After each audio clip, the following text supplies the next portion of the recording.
with great player. So Brock Purdy being the last guy taken in a draft and getting to a Super Bowl, that's a Disney movie. Don't hand him a great contract because he's a great story. And last year, Christian McCaffrey gets dinged up. Brandon Ayuk is out. Trent Williams is hurt. Little ice on the road, and his car was spinning out of control. Suddenly he had 12 picks, fourth in the league. So last year against playoff teams, 1-6. 1-6. 9 touchdowns, 10 picks, 18.9 points a game. So, again, Dak Prescott was a great story. He got a great contract, and Dallas has been irrelevant since. I like Brock Purdy. But, again, the minute there was a little ice on the road, can you drive in bad weather? Can you drive on icy roads? Because that's what November, December, January football is in the NFL. I would give him a contract. I think he's a good kid. I think his superpower, J-Mac talked about this yesterday, I think above the shoulders, the kid is really quick. I think cognitively, he's a really bright kid, and he gets it really quick. But listen, Andy Reid and Mahomes, once they paid Patrick Mahomes, Andy Reid and Mahomes have struggled the last 2 years to score points. Okay? That's what happens when you pay the quarterback. You're going to have to make big-time decisions. And I'll just throw this out there. The NFC West. So who's your biggest rival if you're the Niners, J-Mac? It's the Rams. Okay, the Rams defense is good, bordering on excellent, young, and getting better. Seattle and Arizona, with defensive coaches, both their defenses moved up dramatically last year. Arizona was bottom of the league. Now they're middle of the pack. So look, my take is the NFC West has become a very good defensive division. And if the Rams are your rival, and we know Brock Purdy's not Stafford the talent, good luck against that Rams defense, because it is going to be the next Eagles defense. It is that good.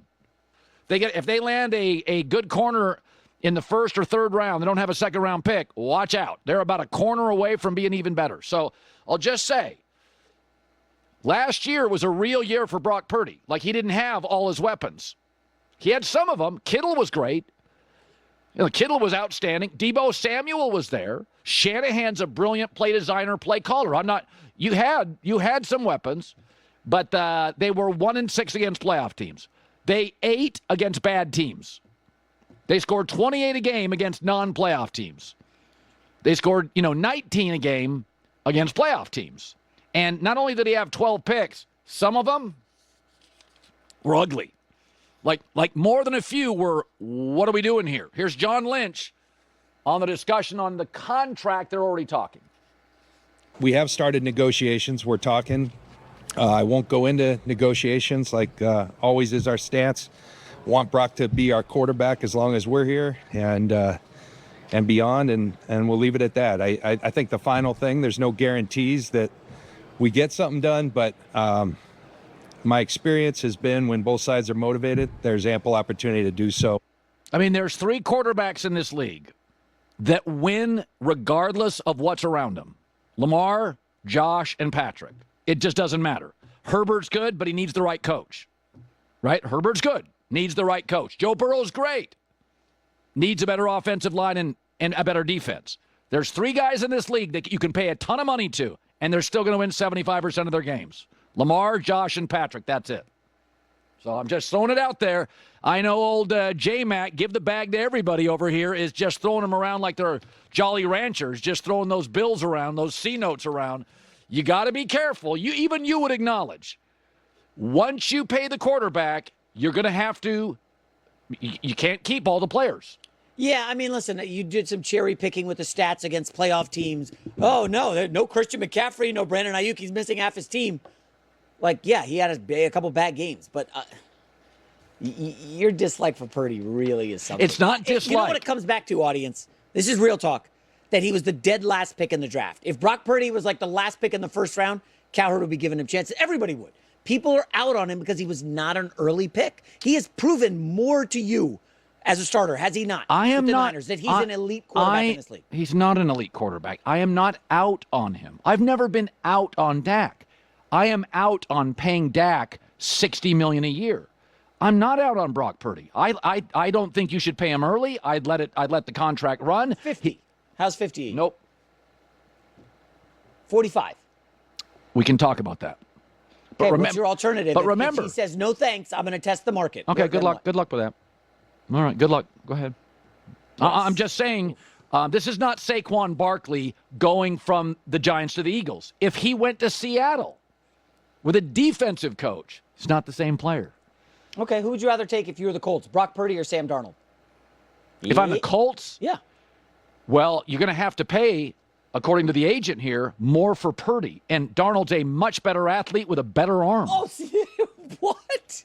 You think Darnold is a better quarterback than right now than Brock Purdy? Well, he's a much better athlete with a much better arm. That's all I'm saying.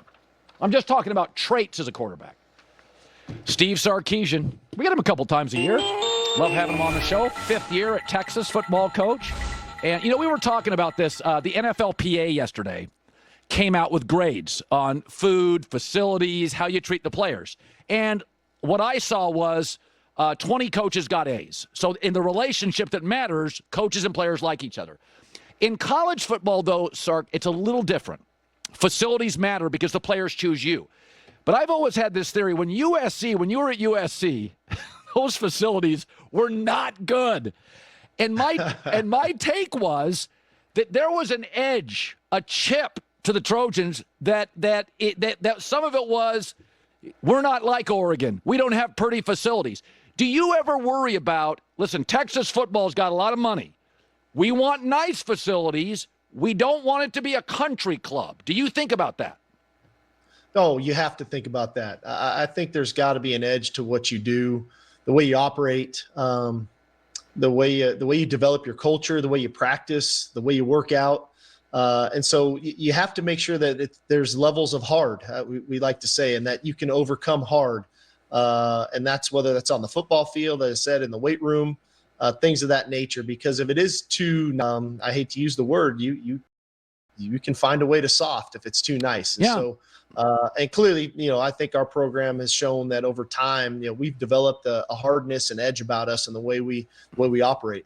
It is funny because I said that for years. I remember when Oregon had Autzen Stadium, and then they got a new stadium, and Phil Knight gave them all that money, and the following year they couldn't tackle.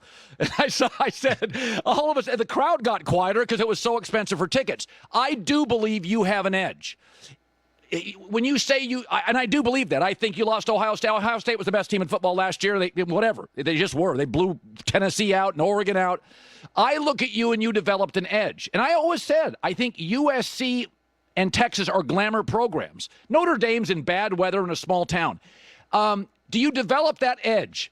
Is it a coach? Is it a mindset? I mean, you have 5-star players everywhere. How do you do it? I think it's everywhere. Colin, I was fortunate. I was at SC, obviously, with Coach Carroll in the heyday, and we were recruiting a bunch of great players at that time.